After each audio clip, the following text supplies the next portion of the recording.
Morning will be Bobby Acharya, who will speak about special holonomy cones, conformal field theories, and confinement in 5 dimensions.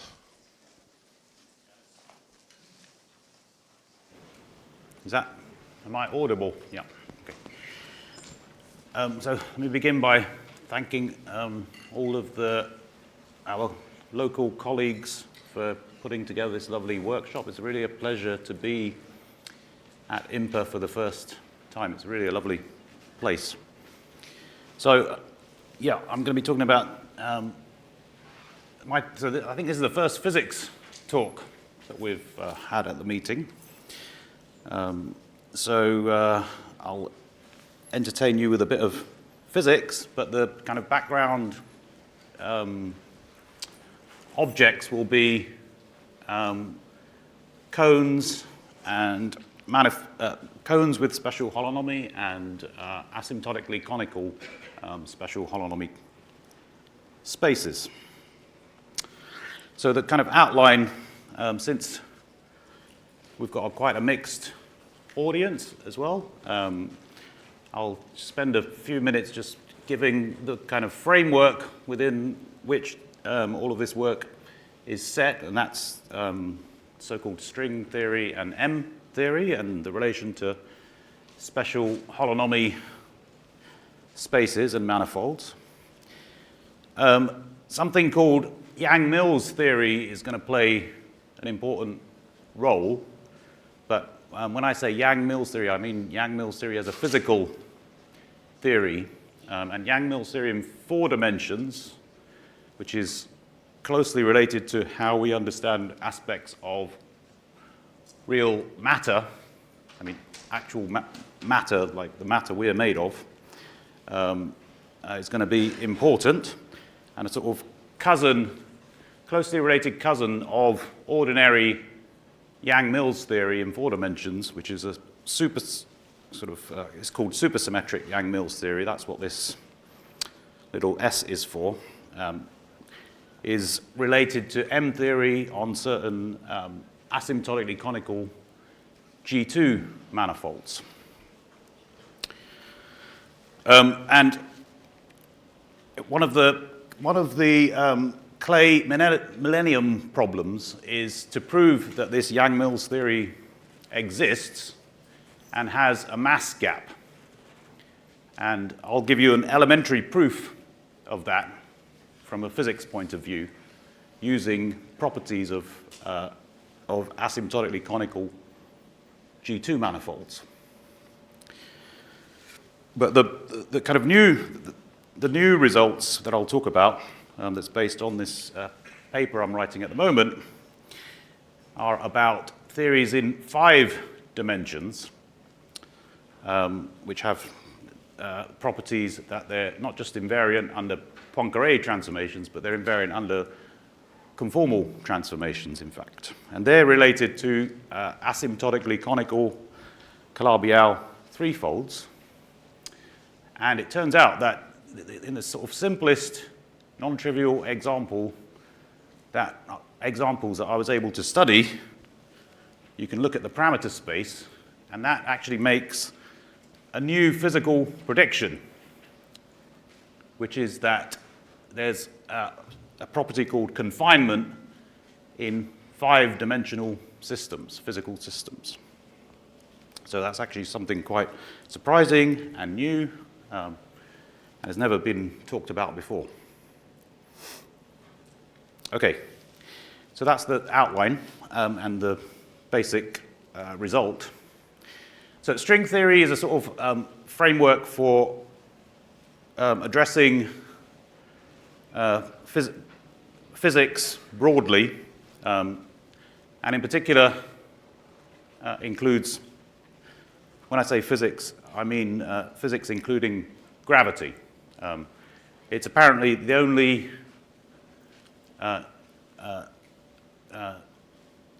theory of gravity that is consistent with what we know about quantum mechanics. One thing about M theory is that it actually predicts the dimension of space-time. Like Einstein's theory doesn't predict the dimension of space-time, but M-theory does. And it predicts that the space-time dimension is 11. So, we don't really know what this M-theory is, but we know some things about it. And in particular, if the space-time is kind of smooth and has low curvature, this M-theory reduces to a field theory.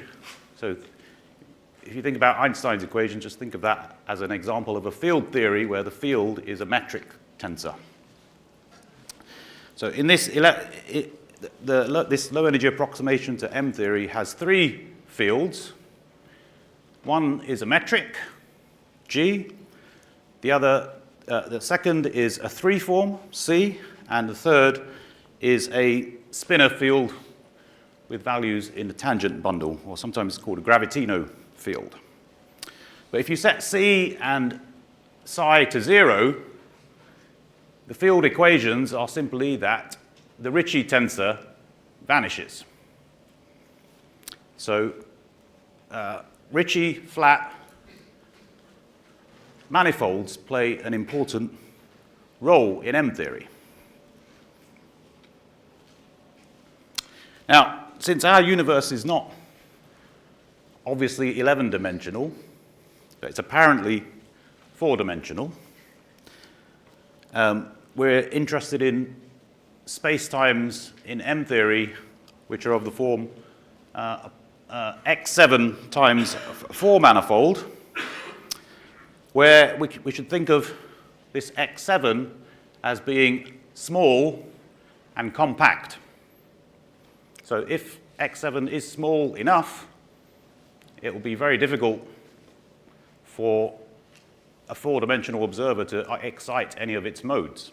You know, at the CERN Hadron Collider, we've only ever directly probed energy scales of order, well, let's say, of order sort of 10,000 proton masses, to use some unit system that might make sense intuitively.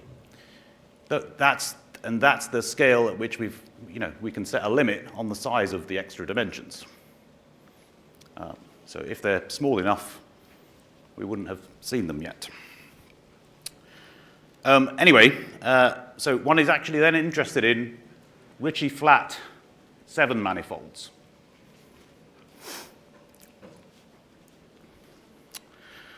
And then more generally, you might be interested in the solutions of the theory in different dimensions. Now, as many of you know, the only known examples of compact, irreducible Ricci flat manifolds actually have special holonomy. And it may be that they are the only compact Ricci flat manifolds. Certainly, if they were the only kind of stable such manifolds, that would be interesting from a physical point of view. So Ricci flat special holonomy manifolds, the relevant holonomy groups are SU, which are the Calabi-Yau, the hyperkähler ones, SP, and then the G2 and spin 7. Now, it turns out that when this manifold X is smooth, the physics that you get from it is pretty boring, unfortunately. And that's because this field, so the theory that you have that's built on G, C, and psi has only an abelian gauge symmetry, and psi is not charged under it. So you get an abelian gauge group, which is okay. I mean, you know, electromagnetism in the real world is described by an abelian gauge group. But in order for it to be an interesting theory, you need to have electrons, so light-charged particles. And this doesn't have, when X is smooth, it doesn't produce light-charged particles. So what we know about our description of physics is that it's based on actually a non-abelian gauge theory, and there are actually lots of light-charged particles. So in the standard model of particle physics, there are 45 spin 1/2 particles plus their antiparticles. So in addition to the electron, there's another 44 particles. Okay, so how does that problem get solved in M-theory? Well, it turns out that it has a really elegant geometric solution that the problem is solved by predicting that this space X actually has very special kinds of singularities. And what happens is that, this theory is not just a field theory, really. It actually does contain charged objects, but the charged objects are not particles, they're branes.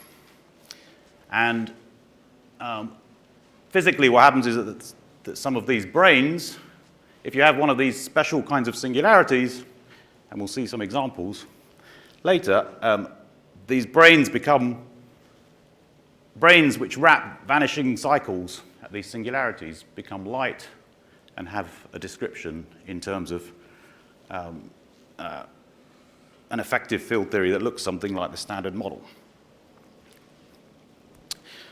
So non-abelian gauge symmetry actually is associated with what I'll call codimension 4 ADE singularities. So these are all of the... So they occur in codimension 4, and the kind of normal bundle to the three-dimensional subspace will have a orbifold singularity modeled on R4 mod gamma ADE. Well, this is a finite subgroup of some SU2 sitting inside SO4. I think, I won't say too much about that.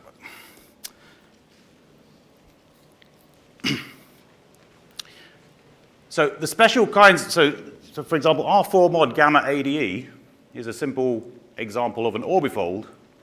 And for the purposes of this talk, we can think of it as a special holonomy cone. It admits, for all gamma ADE, it admits a nice asymptotically conical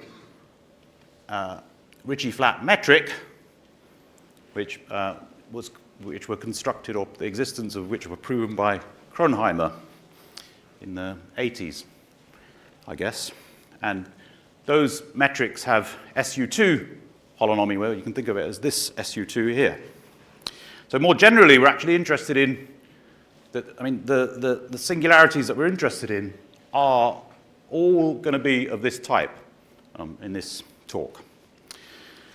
So, for example, if we consider a codimension 4 singularity like that in 11 dimensions, that occurs along a 7-dimensional subspace. And so that's associated with 7-dimensional gauge theory. Today, my interest will be mostly about codimension 6 and codimension 7 singularities. And these will be associated with 5D and 4D theories.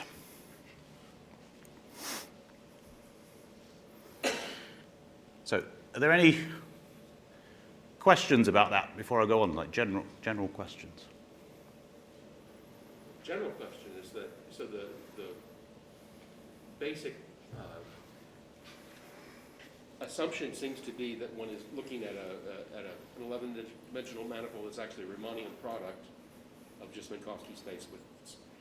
Could it be that some of the, so since the real world is not actually Minkowskian, presumably one should be looking at more complicated interactions between the two. Is that? Yeah, no, eventually, yes. Yeah, definitely. But to a very good, some of these to a very, general yeah. statements about the linearization. I mean, our universe,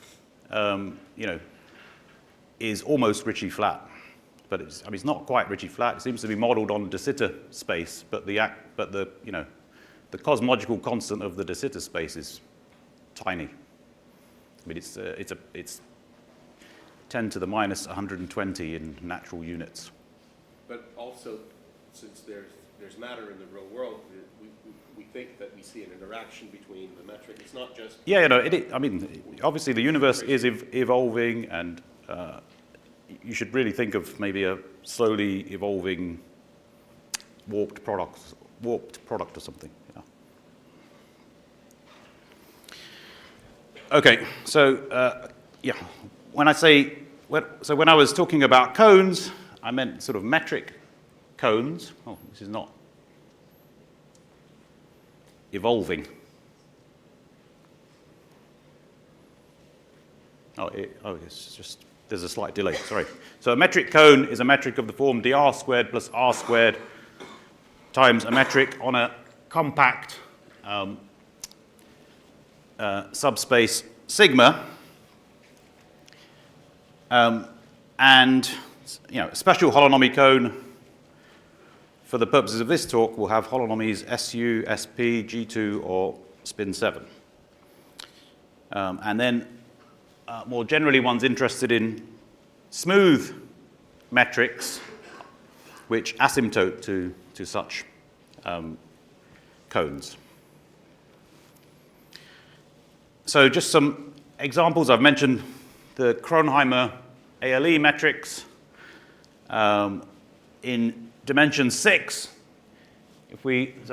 one example that's going to play an important role later is the so-called conifold singularity and its various resolutions and deformations, and nice metrics which are asymptotically conical were constructed by Candelas and De La Ossa and Stenzel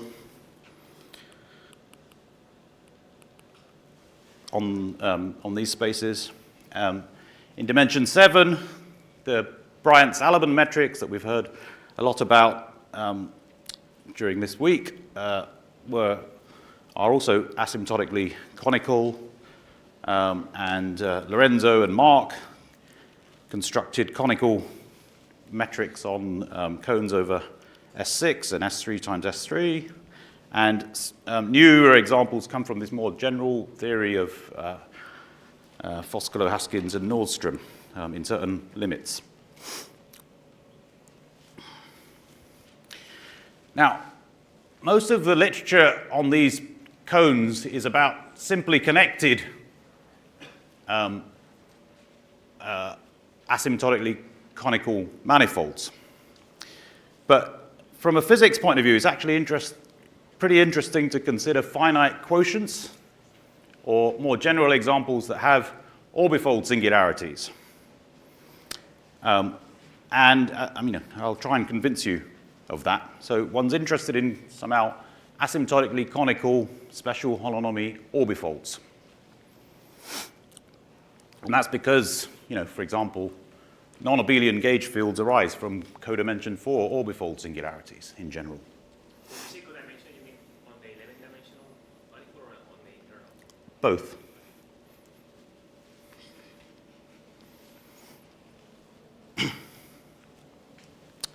So I'll spend a few minutes reviewing what happens in 4 dimensions. So by considering certain asymptotically conical orbifolds that have holonomy G2. So I'm going to talk a little bit about the Bryant-Salomon cone asymptotic AC metrics on the spin bundle of S3. We heard about those yesterday. Look at the discrete quotients of those. Then I'm going to explain why there's an associated Yang-Mills theory that has a mass gap and has this property called confinement. So from a physics point of view, confinement is the reason why protons exist. So a proton is actually made of quarks and gluons. So quite a complicated bound state of more elementary particles, which are confined in a tiny space. So this confinement property is actually, very important in physics, and trying to. Sorry, just to understand that naively. So instead of sort of being scattered, the element, the quarks, and that's Yeah, if you produce a quark or a gluon like we do all the time, billions of times per second at CERN, what actually eventually comes out is a bunch of hadrons, which are confined, bound states of particles like protons and neutrons. And those types of processes are very difficult to understand analytically. And that's one of the reasons why this Yang-Mills problem is one of the clay problems. All right, so the Bryant-Salomon AC metrics on the spin bundle of S3 have a lot of symmetries. In fact, they have SU2 cubed symmetry. So you can think of them as being asymptotic to cones over S3 times S3, where we think of S3 times S3 as SU2 cubed modulo the diagonal SU2. The metric has one parameter, and that's just the size of the zero section in this spin bundle. And it turns out that the zero section, which is a 3-sphere, is a volume minimizing calibrated submanifold. So if I take the size of this 3-sphere to 0, you develop this conical singularity. But actually, there's not just one AC spin bundle over S3 that has G2 holonomy. There are 3. Because at infinity, there are 3 SU2s, and you have to pick one in order to fill in the manifold in the interior. So you can just think of the parameter space as being 3 lines which meet at the origin. Okay, so that's the sort of symmetry structure. And since we have a lot of SU2 symmetries, we can consider now taking quotients by finite subgroups of that symmetry of SU2 cubed. So in particular, you can pick an SU2 subgroup which fixes the zero section and acts only on the fibers. So let's consider that particular SU2 subgroup. So then the quotient by that subgroup is actually just, as a space, is just the product of R4 mod gamma ADE and S3.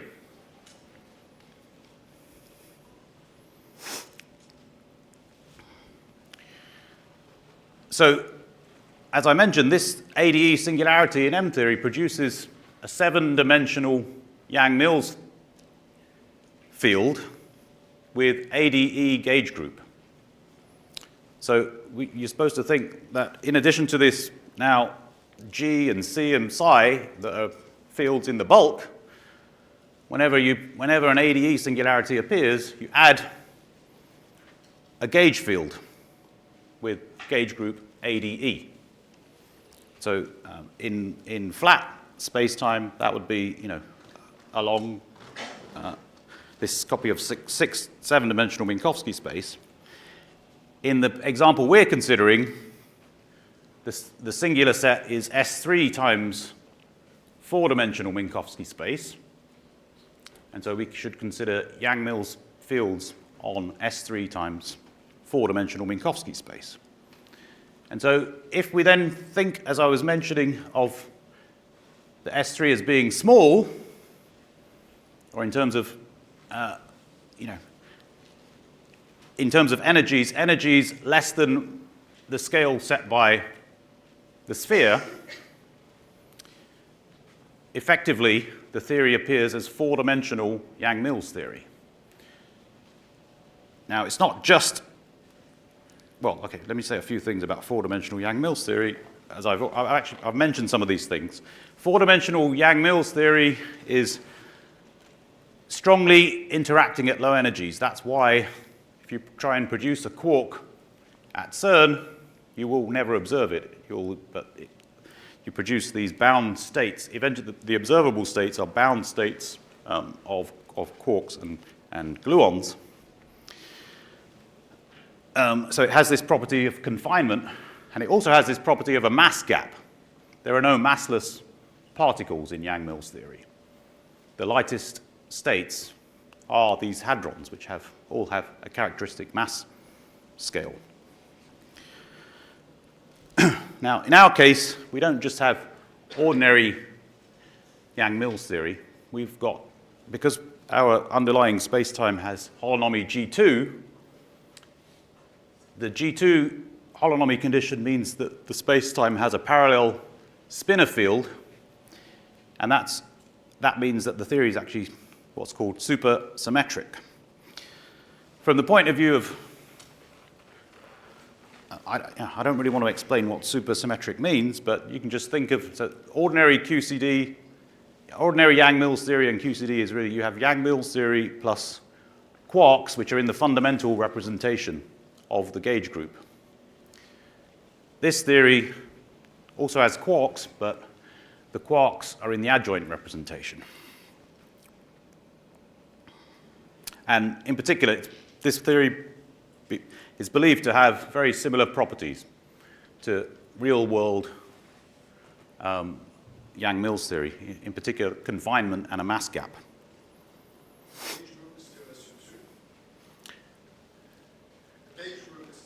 The gauge group is A, D, E, where you're free to pick A, D, or E.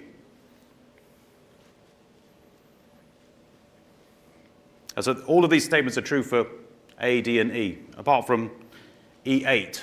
E8 doesn't confine because the center of E8 is trivial. So actually, these examples were considered by us like a long time ago. And I've explained only one of, I've explained the quotient by ADE group along one of the three rays. So you can ask, if you make the quotient of a smooth Bryant-Salomon along one of the rays to produce this orbifold that I described, what happens if you collapse the three-sphere to the origin and then travel out along one of the other rays? So this is kind of generalized, what's called conifold transition, or Atiyah called it a G2 flop transition. Well, it turns out that whilst, before you do the quotient, all three manifolds you get are the same. But after the quotient, the three different branches give you a different manifold, a different space, in fact. So, and it turns out that the other two, whilst one of them, the one I started with, has this orbifold singularity, the other two are actually smooth. They're actually the products of, in the other two examples, the SU2 acts on the three-sphere, and it acts freely on the three-sphere, and doesn't act on the fibers of the spin bundle. So you end up with these smooth quotients, and you can ask about the physics of those. Well, because they're smooth, they're amenable to field theory analysis.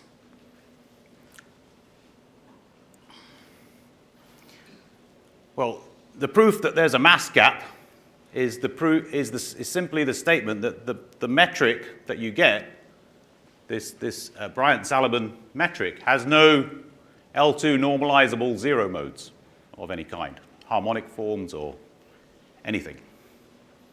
So all of its fluctuations are massive.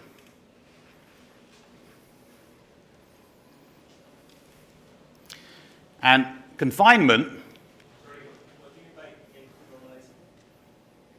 we have a metric. You look at the Laplacian, and then look at, I mean, you want harmonic forms, but then the L2 norm has to be, I mean, the standard definition, I mean. So these theories also show confinement. How do you see that from a physical point of view? Well, if I... The H1 you're talking about is out at infinity, right? It might be that when you... No, this is H1 of this smooth manifold, which we now have R4 times S3 mod gamma, a smooth manifold. So if I have a toy model for a QCD string is you take a quark. So quark is something which is charged under the Yang-Mills gauge group, and take an anti-quark. So the quark could be, say, in the fundamental representation of, say, SUN or something, and the anti-quark would be in the anti-fundamental representation. If you try to pull them apart, what happens is you get a linear potential, and the electric field confines itself to a long tube, and the potential is linear, so it becomes harder and harder to pull the two things apart. But what you get in between is a string-like object, which is called the QCD string. In M-theory, you see this QCD string from the fact that you have these branes. So the theory contains codimension 8 objects called M2 branes. So you can think of them as surfaces that propagate in time. So their world volumes are three-dimensional. And since our manifold now has non-trivial 1 cycles, an M2 brane which wraps around a 1 cycle, for when the size of this 3-sphere is small, looks like a string in 4-dimensional space-time.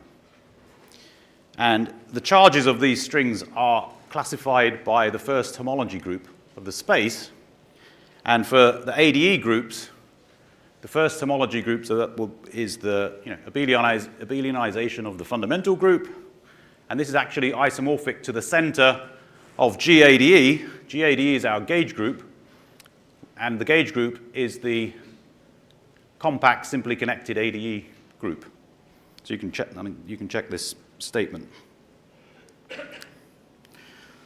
And this is the what's in modern language is called the one-form symmetry group in the language of these generalized symmetries. And I think Miriam's going to talk more about such things in the next presentation. So that's how, from a physics point of view, M-theory proves confinement and mass gap in this class of 4-dimensional Yang-Mills theories. Okay, so what I was trying to do there is, show that taking quotients of AC special holonomy spaces is actually physically very interesting.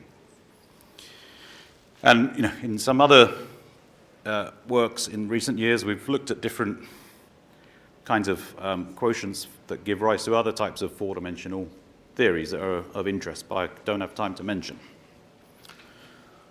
So I now want to switch to the newer results, which are about theories in 5 dimensions. So it turns out there exist non-trivial field theories in 5 dimensions. So what do I mean by non-trivial field theory? What I mean is a field theory that has non-trivial interactions. So Yang-Mills theory is an example of a theory that has non-trivial interactions. It's surprising that they exist because, for example, if I were to consider Yang-Mills theory in 5 dimensions, in all dimensions, if you expand out trace f wedge star f, there's a cubic term and a quartic term. And physically, that corresponds to a cubic and a quartic interaction between the excitations of the field, which I've tried to draw there. So you have a cubic term of order g, a quartic term of order g squared. And these are the Feynman vertices of this theory. But in 5 dimensions, 1 over g squared in natural units has mass dimension 1, because the Lagrangian density has to have mass dimension, the dimension of your space-time, which is 5 in this case. And trace f wedge star f has dimension 4. So every scattering process, if you try to do calculations in this as a quantum field theory, are actually suppressed by this mass scale, which means that at energies smaller than that mass scale, the theory is free. So at low energies, it's a trivial theory. So unlike 4-dimensional Yang-Mills theory, which is a very interesting theory at low energies, 5-dimensional Yang-Mills theory is not interesting at low energies. However, Seiberg showed that at least in the supersymmetric case, and some of these statements might also be true for this ordinary Yang-Mills theory, he showed that if you take this coupling constant to infinity, it actually does become a non-trivial field theory. In fact, it becomes a conformal field theory that has this property supersymmetry. And shortly after that, Intriligator, Seiberg, and Morrison argued that these 5-dimensional, some, maybe all of these 5-dimensional superconformal theories are associated with some kind of codimension 6 singularities of Calabi-Yau threefolds. So we're now saying we'll consider M theory on a Calabi-Yau threefold times 5-dimensional Minkowski space. And if the threefold develops a certain kind of singularity, which I'll talk about in a minute, you get a 5-dimensional conformal field theory. So these are sort of interesting. There's lots of papers about these, although most of the papers don't tell you what the geometric structure of this singularity is. And as far as I can tell, the only natural structure it could have is to be a cone. So one's interested in conical Calabi-Yau threefolds and asymptotically conical Calabi-Yau threefolds that can degenerate to conical ones. And Hayo and Conlon classified actually all of the asymptotically conical Calabi-Yaus in all dimensions, if I'm not mistaken.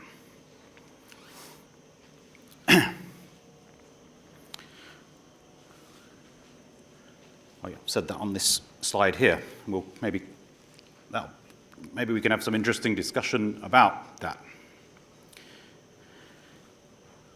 Okay, so Seiberg had this. I didn't explain how Seiberg got to his picture, but I'll explain it. I'll explain what happens, what the Calabi-Yau is that corresponds to this 5-dimensional super Yang-Mills theory. And it turns out that that's also given by a quotient of a simple example, and that simple example is the conifold is given by a particular small resolution of the conifold, quotiented again by an ADE group. So let me just briefly review the conifold.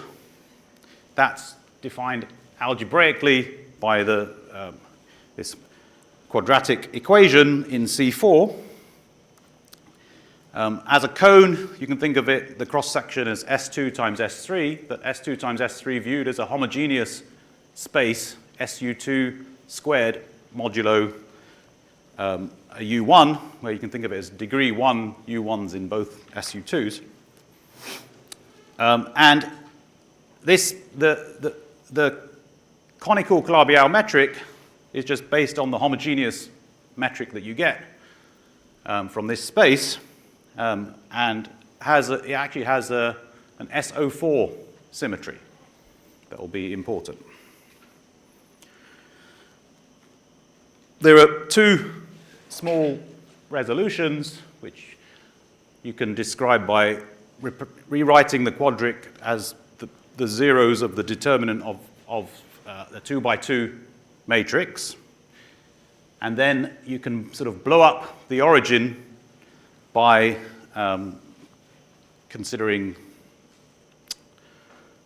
these equations, where lambda 1 and lambda 2 you can think of as coordinates on a CP1. But there are two ways of doing that, which are called the two small resolutions. We'll call those C1 tilde and C2 tilde. And Candelas and De La Ossa constructed a complete asymptotically conical Calabi-Yau metric on both of these. It's the same, I mean, both C1 and C2 tilde are, you can think of them as a sum of two line bundles of degree -1 over the CP1. And again, they have one parameter, B, and that's the size of the zero section of this vector bundle. And the Candelas-De La Ossa metrics are all SO4 invariant. So we can do exactly a similar game by considering quotients that preserve the zero section. And those exist. And let's say that we define the corresponding SU2 to be the one that preserves the zero section of C1 tilde. So then the quotient that we get as a real six-dimensional orbifold is R4 mod gamma ADE times a two-sphere. So what that means is that we get at energies which are low compared to the size of the sphere, we get five-dimensional Yang-Mills theory, which is what we were interested in. And the parameter that appears in the Yang-Mills theory, which is 1 over g squared, is equal to the volume of this two-sphere when you work it out. There was a remark. Rhys Davis, some 10 years ago, considered discrete quotients of the conifold and its resolutions, and had some questions about the physics and so on. So some of what I'm talking about answers some of the questions that he had raised. Just so that's a nice reference for these things, some of these things. So as I said, 1 over g squared is the volume of this sphere. And the strong coupling limit, where this conformal theory appears, is the limit where this parameter b goes to 0. So when the parameter b goes to 0, the sphere goes to 0, and you produce, and you return to the quotient of the conifold that we started with. So this is just to give a geometric realization of what Seiberg was talking about.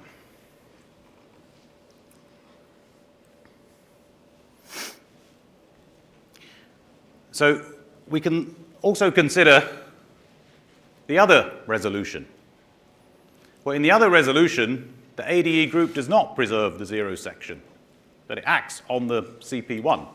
And so since it's acting holomorphically, it will always have fixed points along the CP1. And any given element of the group will fix 2 points on that CP1. So what you end up with in this case, even when the parameter is non-zero, is with codimension 6 singularities in the AC Calabi-Yau orbifold.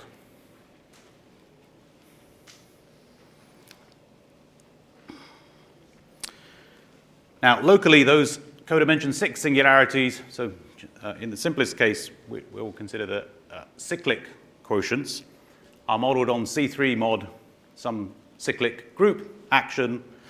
And near those points, one gets another type of 5-dimensional conformal field theory. And so since we've got a pair of these points now,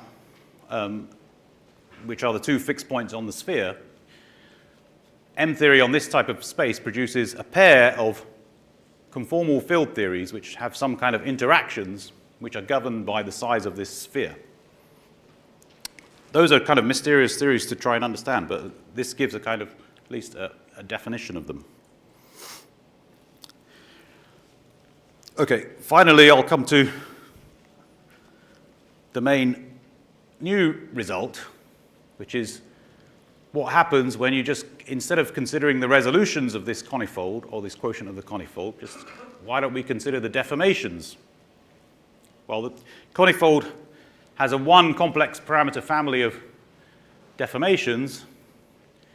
Well, instead of considering z squared being 0, you set it equal to some non-zero complex number mu.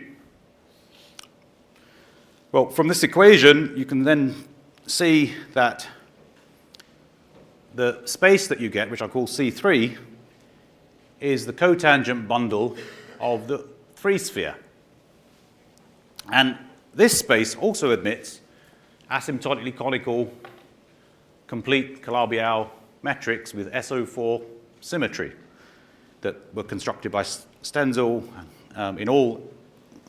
constructed by Stenzel and also Philip and Zenya.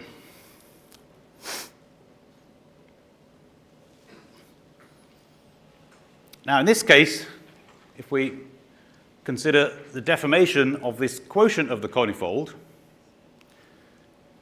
like we had before, we actually get a smooth manifold, which is just the cotangent bundle of S3 mod gamma. And it's a smooth space. And the Stenzel metric on T star of S3, like the Bryant-Zalabin metric on the spin bundle of S3, has no L2 normalizable harmonic forms. And that, again, means that the theory you get in this case is a massive theory. So what we should sort of think is that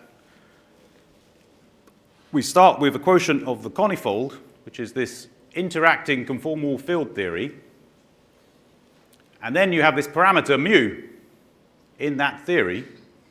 You switch that parameter on, and it gives mass to everything.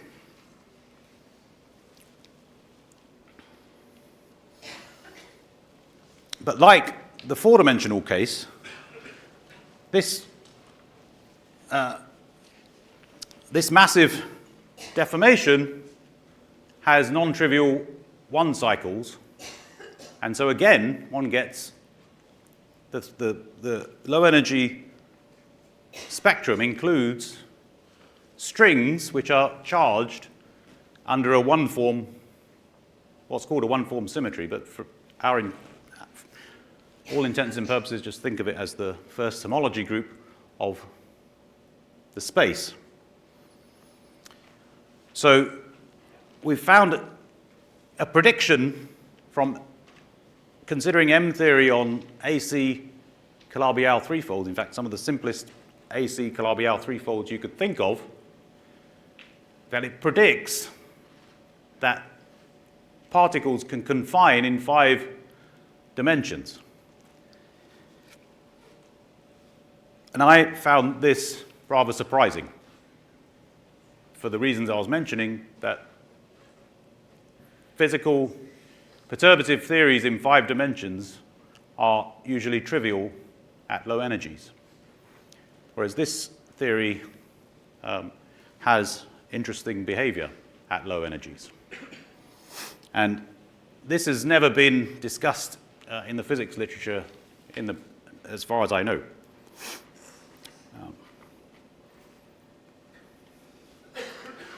Of course, one can consider more general quotients, but I don't really have time to do that, except I'll mention that for all the possible quotients that you can think of, if you go to the deformation, you switch on mu, and now we're considering quotients by arbitrary finite subgroups of the SO4 symmetry group. Essentially, all of them have, I mean, not all of them, most of them have this confinement property. So that kind of indicates that this confinement property is ubiquitous in five-dimensional theories. Like, just to illustrate that point, you can pick a cyclic subgroup of SO4 for which the deformation is an arbitrary, is the cotangent bundle of any of the three-dimensional lens spaces. So it'd be interesting to figure out how these physical theories are, so they all have this, what distinguishes these physical theories. And one suggestion is that this theory, I haven't talked about it, but has interesting instanton corrections.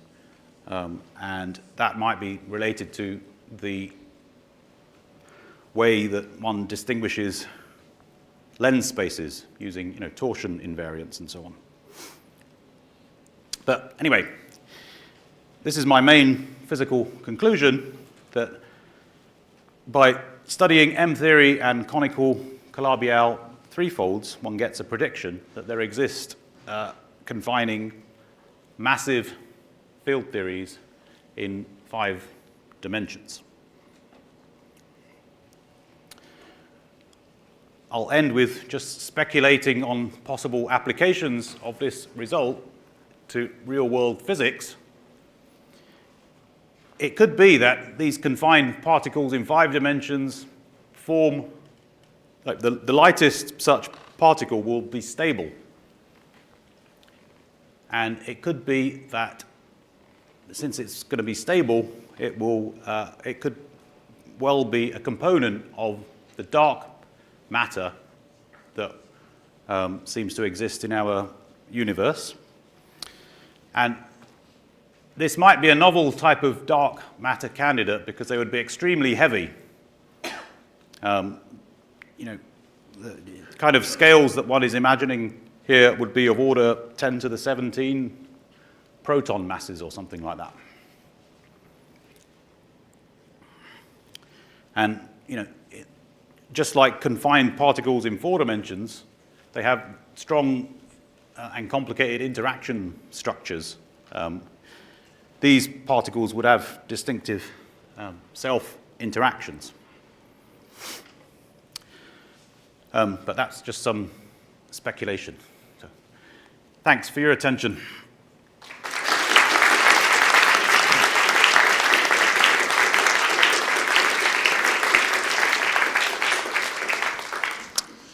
Thank you very much. Any questions for Bobby? Yes, Cedric. Are there any hints on this 5-dimensional theory might involve which fields and what would be the equations? Well,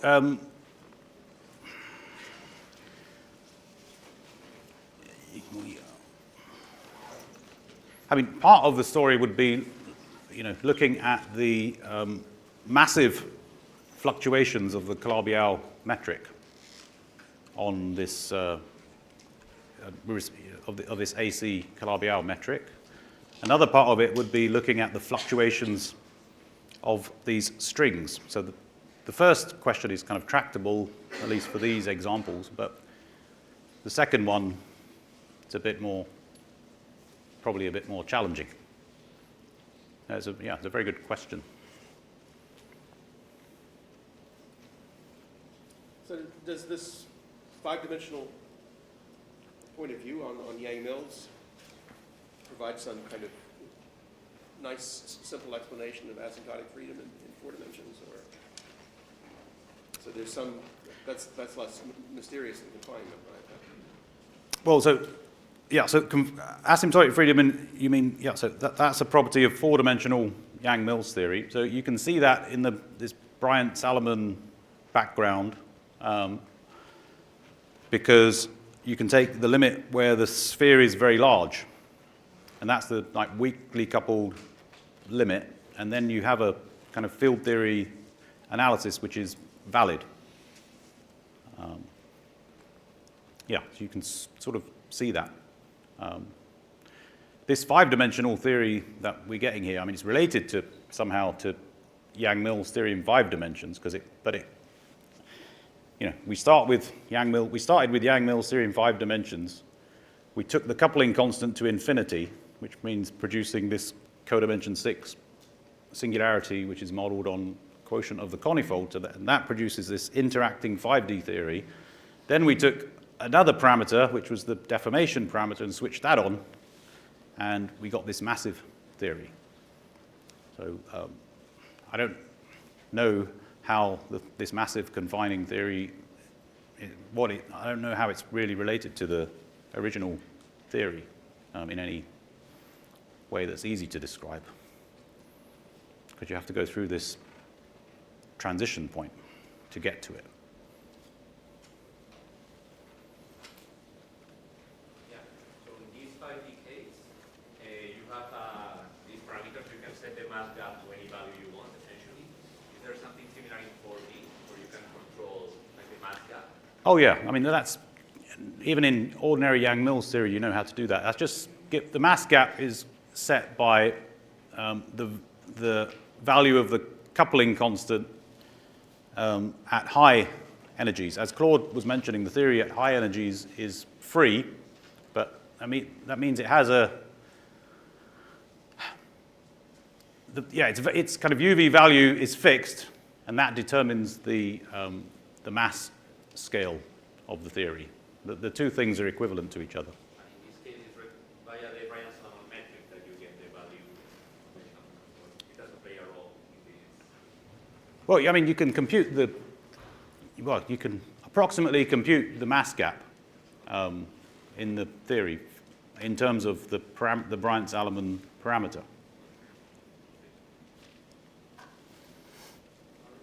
Yeah.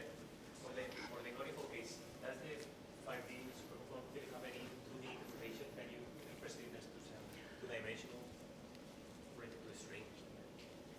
Well, as you know, the Calabi-Yau has a two-dimensional description as I don't know, the IR limit of a linear sigma model.